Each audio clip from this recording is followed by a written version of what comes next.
Hi, everybody. Welcome to my channel. I wrote Grandparent Memories from the Heart and 13 Interactive Challenges to Self-Discovery. You can find those links below. I do speaking engagements as well as self-discovery and mastermind groups. Okay, but the real reason you're here today is you want to learn about statements in QuickBooks Desktop. So here we go. This is going to be short and sweet.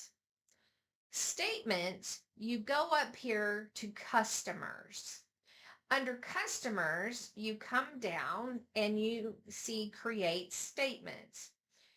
When you create statements, which is this page right here, there's a couple of things about it. You can do all your customers, a couple of your customers, or just one. And in this illustration, I'm showing you just one. Now, what you'll have to decide is your statement date. I tend to use today's date and then the range that you want your invoices. This particular client I've had for years. I don't want every single thing to print out because I'd have pages and pages. I don't want that. I just need to say, hey, look, you're 2 invoices behind. We need to get paid. Okay. So what does that look like? It looks like this, all right? And what I like about the report is it's this aging down here and it gives the total amount due. So a statement shows payments that have happened during that date range as well as invoices that are coming up or in the bucket, so to speak, that need to be paid.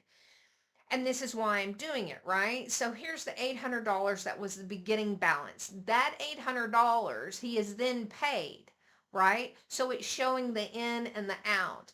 But here are the 2 invoices that have not been paid that I need paid because this channel's all about bringing you tips, tricks, and hacks in your business and personal life.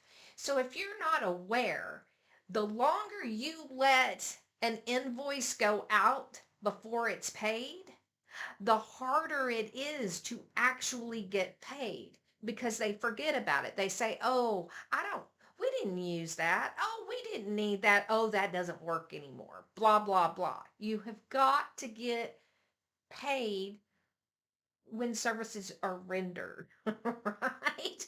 Because if you don't, it gets harder and harder. So down here at the bottom, it's showing you this past due date, which allows me to know if I need to start charging interest or if I need to do a late fee. So I hope that helped. If I brought you any value, please like and share so I can keep bringing you content. If there's something in particular that you would like to see, please put it in the comments below. Be blessed and be prosperous. Bye-bye.